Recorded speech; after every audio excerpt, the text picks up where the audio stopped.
मेरे प्यारे दोस्तों, में आपका फिर से स्वागत है। दोस्तों शुरू करते हैं अपनी अगली वीडियो। ये मेरा बीबीए का 13 वीडियो है। इस 13 वीडियो में हम लोग बात करने वाले हैं शीट रेफरेंसिंग की, जो कि सबसे इंपॉर्टेंट पार्ट होता है। अब ये वीडियो का दूसरा पोर्शन शुरू हो रहा है जिसमें हम लोग शीट रेफरेंसिंग की बात करेंगे।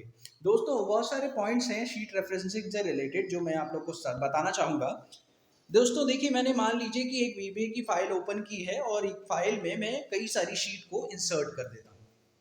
अब मैं आप लोगों को बता देता हूँ कि शीट मैंने इंसर्ट कर दी है 3। और कई बार आप लोग डेटा तो टाइप करते हैं, लेकिन जब आप लोग मैक्रो रन करते हैं या वीबीए की जो भी कोडिंग आप लिखते हैं तो वो करंट शीट पर वर्क कर रही होती है।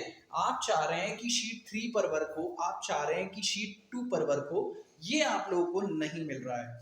तो बेसिकली कहते आप लोग शीट 2 पर, कहते आप लोग शीट 3 पर लिख सकते हैं। अगर आपकी करंट शीट अभी शीट 1 है तो आप शीट 1 पे तो लिख सकते हैं, लेकिन अभी मॉड्यूल इंसर्ट करेंगे तो करंट शीट पर ही वो वर्क करेगा, लेकिन शीट 2 और शीट 3 पर वर्क नहीं करेगा। जब तक आपकी वो शीट एक्टिवेट नहीं होगी तब तक वो वर्क नहीं करेगा।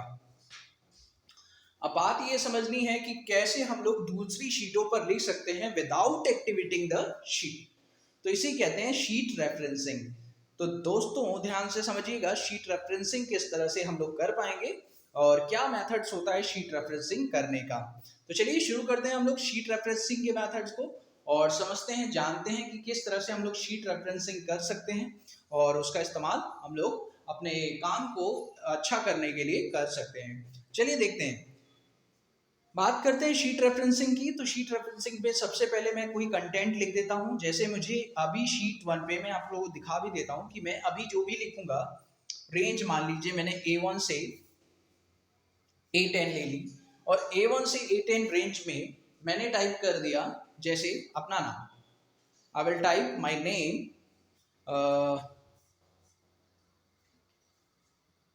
I will type my name Abhishek. Okay, तो मैंने क्या किया है कि A1 से A10 में मैंने टाइप कर दिया अपना नाम, दैट इज अभिषेक। और अभी देखिए इसमें एरर आ रहा है, ऑब्जेक्ट का एरर। तो इसका मतलब ऑब्जेक्ट गलत लिखा हुआ है, तो यहाँ देखिए A10 लिखना है। तो बेसिकली मैंने टाइप कर दिया।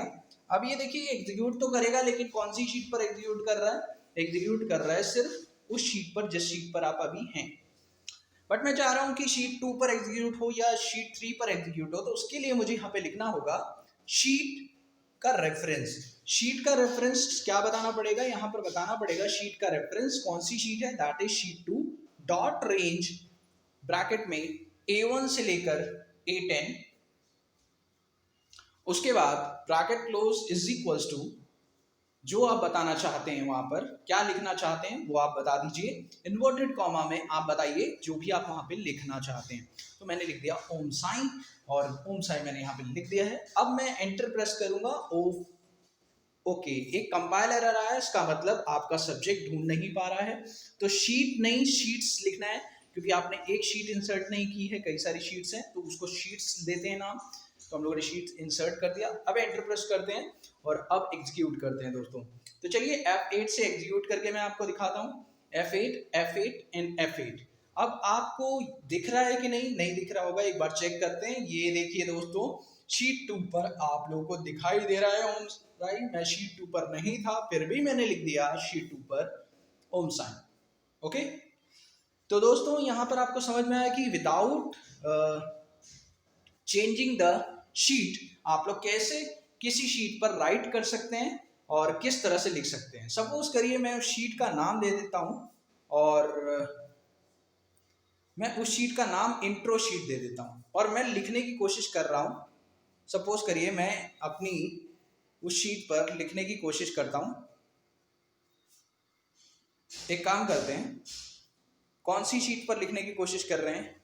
एक बार एरर दे रहा है ये, आप लोग को मैं एरर बाद में बताऊंगा, लेकिन मुझे क्या करना है, शीट पर लिखना है। मान लीजिए मुझे किसी का नाम पता है, मुझे शीट 1 पर कुछ लिखना है। तो मैंने कहा शीट 1 पर जो लिखी हुई शीट है, यानी जो बनी हुई शीट है, उस पर मुझे कुछ लिखना है। तो सपोज करिए शीट 1 पर मुझे कुछ लिखना है जहां पर ऑलरेडी कुछ लिखा हुआ है। तो मैंने क्या किया, उस शीट का रेफरेंस दिया और उस शीट का रेफरेंस देने के बाद मैंने बताया कि डॉट रेंज उसके बाद मैंने बोला कि A1 से A10 में लिख देना है VBA। तो देखिए मैंने यहाँ पे लिख दिया है VBA। इसी तरीके से मैं चाहूँ तो शीट को ऐड भी कर सकता हूँ। तो शीट ऐड करने का सिंपल दो तरीके होते हैं, एक शीट डॉट ऐड आप लिखिए, दूसरा वर्कशीट डॉट ऐड आप लिखिए। दो तरीके हैं जिससे कि आप शीट ऐड कर सकते हैं और बहुत ही सिंपल वे है शीट ऐड करने की। आप देख सकते हैं मैं F8 प्रेस कर रहा हूं, तो ये देखिए simple way to add the sheet. ये देखिए बहुत ही सिंपल वे। लेकिन अभी क्या हो रहा है, यहाँ पर शीट तो ऐड हो रही है लेकिन सबसे आगे ऐड हो रही है। मैं चाहता हूँ शीट जो ऐड हो वो किसी के बाद ऐड हो। तो आफ्टर किस शीट के बाद आपको ऐड करना है ये आपको बताना है। तो आप लोगों ने बोला add space after dot after semicolon is equals to sheets. कौन सी शीट, किस शीट के बाद ऐड करना है वो शीट बताइए। शीट जैसे इंट्रो शीट के बाद ऐड करना है। तो मैंने यहाँ पे बता दिया कि मुझे शीट तो ऐड करनी है लेकिन इंट्रो शीट के बाद ऐड करनी है। तो मैंने यहाँ पर एग्जीक्यूट कर दिया। अब अगर आप एग्जीक्यूट करके देखें तो ये देखिए इंट्रो शीट के बाद एक शीट ऐड हो चुकी है। अगर मैं आप लोग को दिखाऊं तो ये देखिए इंट्रो शीट के बाद शीट 8 ऐड हो चुकी है। तो इस तरीके से आप लोग चेक कर सकते हैं। अगर बिफोर ऐड करना है तो आफ्टर की जगह बिफोर कर दीजिए। सेम तरीका, बस आफ्टर की जगह आपको बिफोर करना है, शीट का नाम बताना है और आपका काम यहाँ पे भी हो जाएगा। अगर आप चाहें तो इसे बिफोर भी कर सकते हैं और बिफोर भी आप ऐड कर सकते हैं। तो अब आप देख सकते हैं यहाँ पर आपने ऐड किया इंट्रो, उसके बाद अगर आप देखें तो बिफोर भी शीट ऐड हो गई और आफ्टर भी शीट ऐड हो गई। होप आपको ये वीडियो समझ में आया होगा और आपको ये सारी पॉइंट्स क्लियर हुए होंगे। Thanks for watching my video. Have a wonderful day दोस्तों। Happy learning. बाय।